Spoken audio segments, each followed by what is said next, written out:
Montesquieu is an Enlightenment thinker, and he wants to destroy the old order. And what he says is that he implies that women are actually the key to creating a new cosmopolitan order. And the reason for that is that one of the main representatives of God on earth is female chastity. And female chastity is what prevents, as Montesquieu puts it lightly, the revving up of a commercial society. Because chastity means that women are private beings and are hidden. But commerce depends on revving up desires, especially the desires of women, creating industries on the basis of those desires, makeup industry, clothing industry, all of these industries.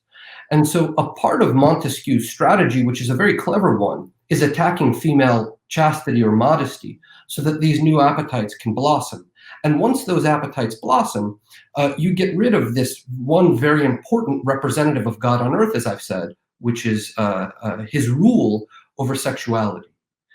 So the opposite of this is Rousseau, who was very critical of Montesquieu, very critical of the cosmopolitan societies that were starting to emerge, that originate from Montesquieu, Locke, and others. And he makes the following observation, that once you get rid of countries, once the underlying social desire is for the unification of humanity, natural rights, etc., what disappears are, he says, soldiers, fathers, priests, and citizens. Because it's a nation that founds their authority.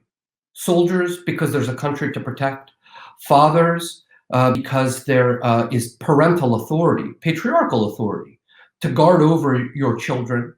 And fathers are like kings, the people are its children, priests and citizens. Who rules, he asks, who rules then in such a society? And his answer is young sexualized women. They will be the new rulers. When was this written? 1750. It's in the letter to D'Alembert for your interested listeners. That is mighty prescient. Yes, and so he saw the whole thing coming. That without these other authorities and without the entity, a nation, that they are made to protect, these soldiers, priests, fathers, and citizens, these will be the new rulers. And they don't rule, obviously, like soldiers rule, which is through force. They rule in this new method, the method of sexuality, by spreading their tastes, desires throughout society, making others imitate them, making others long to be like them. So the roots of this, in a way, are very deep, or at least they were seen long ago.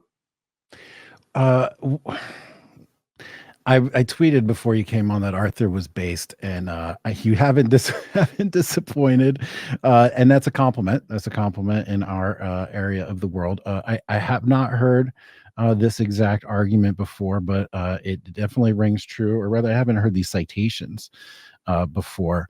I want to dig into this. Actually, this is really fascinating stuff. The first thing that you said is that female chastity is the presence of God on earth. Could you tell me more about that? Yeah, sure. Although I'll say one thing, when people on the internet use this adjective based, it gives the impression that this is somehow a novel discovery. The truth is, these are some of the oldest lessons. In all of the ancient texts, in the medieval texts, these are the basic lessons of human life. And it's just that we have been so thoroughly propagandized. These various intellectual sources have been so thoroughly hidden from us that it seems like a discovery.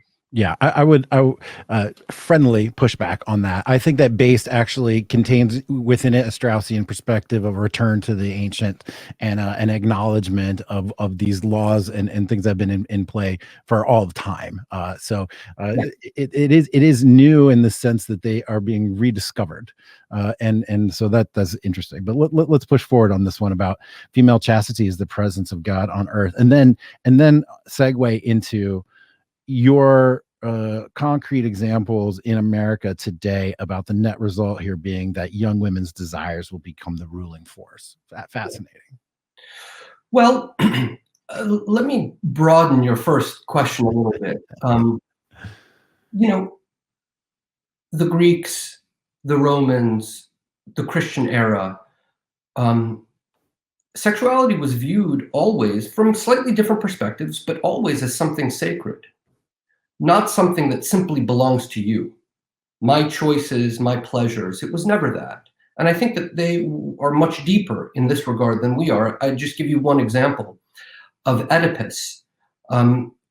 The problem is that he learns that his sexuality connects him to eternity and to his love of his mother. And therefore, the act that he's famous for is utterly grotesque to him.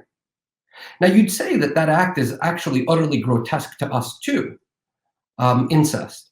But we don't have the same language to articulate why it's so grotesque. And it's grotesque because our sexuality is somehow connected to a just order. And that order has a hierarchy. That one sexuality is not for only sexual satisfaction, but it's connected to a love of mother, a love of father. And to have love, you have to believe, implicit in the idea of love is the belief that it is eternal.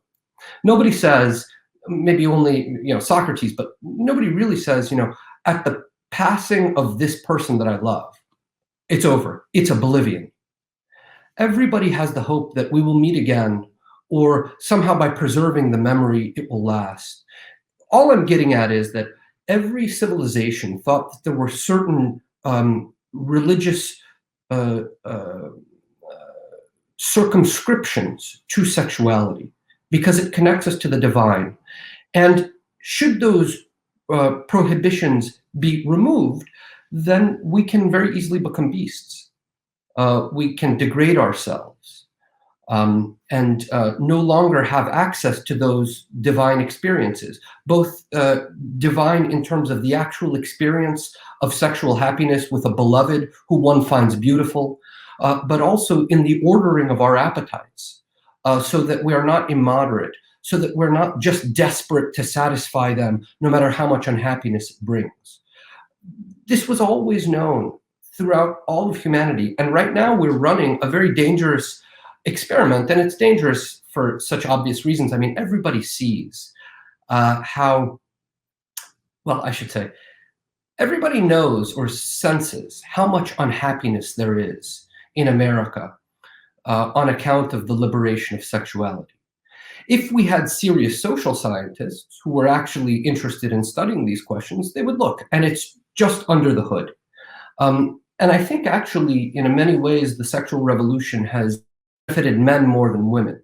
It was for women originally, but women are actually the ones that suffer most because they are robbed of, husbands and children as a result of it. And they become bitter and soured on life for understandable reasons, because they learn to use and be used. And it creates a kind of war between the sexes of who can manipulate who and who can use who more. And you'd think, well, if that competition lasts, well, don't people end up getting married? Well, the answer is kind of. And even when they do get married, do they believe I can fundamentally and deeply trust this person with my soul, with my life? Or are they always looking over their shoulder? Are they always doubtful about who they married?